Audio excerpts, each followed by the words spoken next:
Olá, a paz do Senhor. Estou aqui de novo para compartilhar um texto que chama muito a minha atenção e eu quero então ler um pouquinho do texto com vocês, o Salmo, e depois falar as coisas que sempre vêm à minha mente que devem fazer parte também do pensamento daqueles que querem seguir o Senhor e de acordo com a boa, agradável e perfeita vontade dele.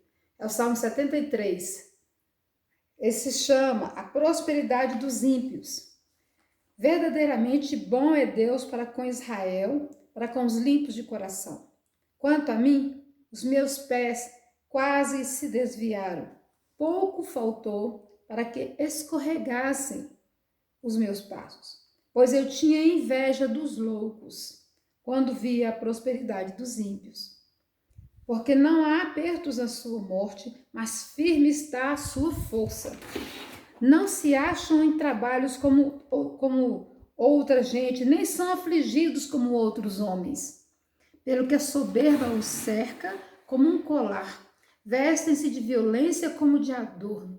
Os olhos deles estão inchados de gordura. Eles têm mais do que o coração poderia desejar. São corrompidos e tratam maliciosamente de opressão. Falam arrogantemente.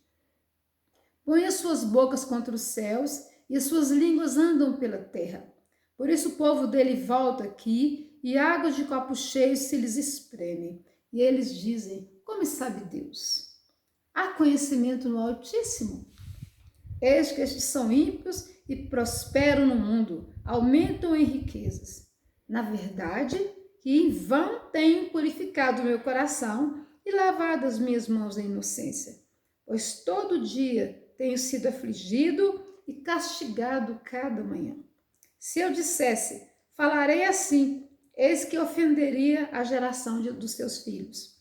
Quando pensava em entender isto, foi para mim muito doloroso, até que entrei no santuário de Deus, e então entendi eu o fim deles.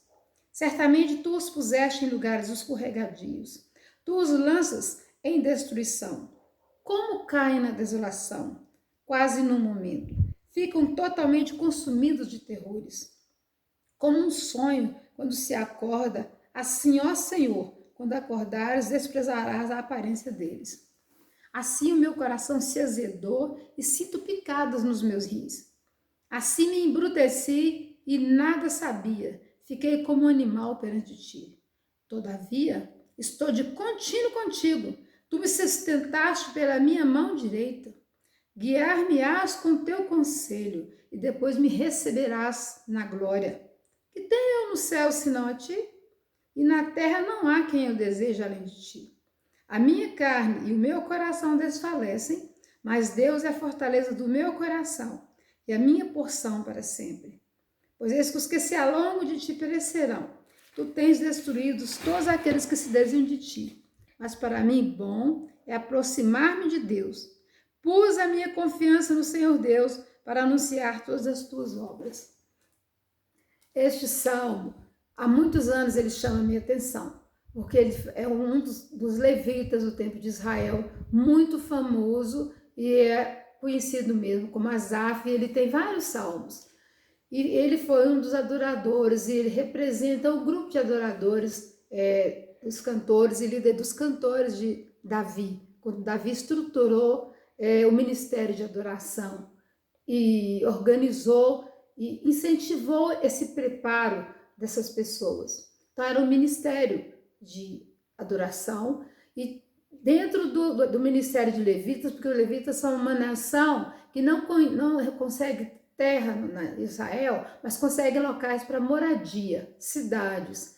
E eles viveriam da oferta que vinha das outras tribos. As outras tribos teriam a prosperidade financeira, de produto da terra, das frutas, da comida, e ofertariam para o templo, e eles eram responsáveis pelo cuidado com os cultos, com as oferendas dos cultos, com a expiação pelo pecado, com os momentos de confissão e com os momentos de celebração. Isso tudo era da responsabilidade dos levitas.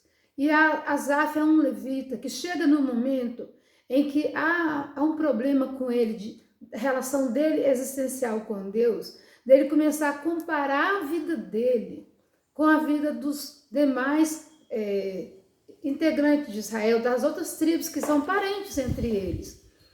Então ele via nas outras tribos pessoas que eram dos israelitas também, mas que tinham seu próprio negócio, seu próprio comércio, ou de fruta, ou daquilo que a terra deles produzia, e eles tinham uma vida muito mais, aparentemente, melhor, com muito mais recursos. E ele sentia que ele não tinha um recurso próprio. E ele percebia que ele vivia muita aflição. Ele, toda aquela equipe que compunha o grupo deles, da tribo, e principalmente o ministério dele, ele está colocando em xeque. Mas que diferença é essa? Aqueles que até não se dedicam tanto a Deus, eles se prosperam, os que são maus prosperam, eles não têm essa vida cansativa que a gente tem, eles estão, às vezes chegam até a questionar a Deus, tem poder no Altíssimo, e eles estão sempre se dando bem. A palavra ele não coloca desse jeito aqui, mas é o que a gente interpreta. E ele começou a pensar, então qual que é o privilégio que eu tenho? Eu me purifico, eu me guardo, eu obedeço, eu cumpro aquilo que foi prescrito na palavra, e eu me sinto em desvantagem, porque eu vivo muita aflição, eu passo angústia, às vezes eu acho que vou viver necessidades, e eu não vejo nos outros com os quais eu me relaciono, que eu vivo, passarem por isso. E aí eu comecei a querer comparar a minha vida com a vida deles, e achando assim, eles prosperam, eles têm uma vida melhor do que a minha. Isso, ele reconheceu que ele embruteceu. O coração dele começou a endurecer de pensar esse ministério dele, essa vida dele, esse fazer dele na obra. E isso foi mexendo com ele, que ele sentiu esse embrutecimento, até que ele entrou no santuário. Eu interpreto aqui que esse santuário foi até que ele deixou de pensar assim e chegou na intimidade com o Senhor, no templo do Senhor. E ali, aquelas coisas que ele veio trazendo, aquelas queixas da sua alma que ele veio trazendo, elas chegam diante do Senhor, e aí o Senhor abre os olhos dele.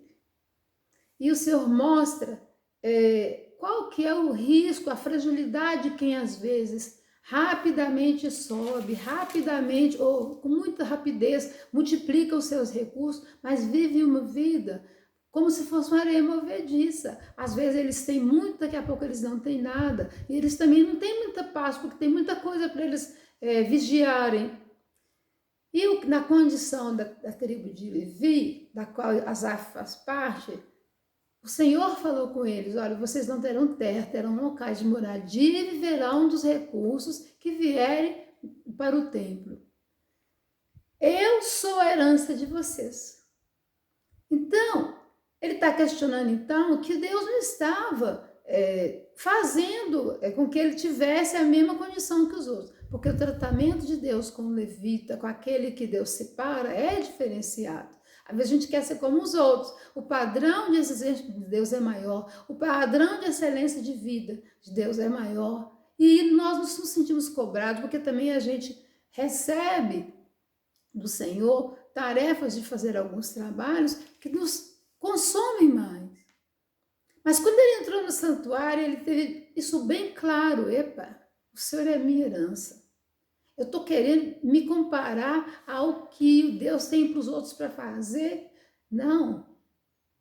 O Senhor tem para mim reconhecer e viver que Ele é quem vai me suster. E aí, o que ele fala? A oração que me chama mais atenção nele, no final desse texto, é o seguinte. Depois que ele entra no santuário, ele fala... Aí, na outra versão da Bíblia, diz o seguinte... Ainda que a minha carne e o meu coração desfaleçam, Deus é a fortaleza do meu coração e a minha herança para sempre. Muitas vezes a nossa carne e o nosso coração vão ficar desfalecidos, aflitos, angustiados, cansados. Mas o Senhor é a nossa herança. E se o Senhor é a minha herança, se o Senhor é a nossa herança, do que mais que a gente precisa? A gente precisa ter força, saber disso e ter força e resistir. E o último versículo fala assim: mas para mim, bom é aproximar-me de Deus. Pus a minha confiança no Senhor Deus para anunciar todas as tuas obras. Esse deve ser o nosso compromisso. E essa deve ser a nossa atitude e saber que Ele é a nossa herança e isso nos basta. Ele vai dar tudo o que a gente precisa se nós no Senhor confiarmos completamente. Que Deus abençoe. Amém.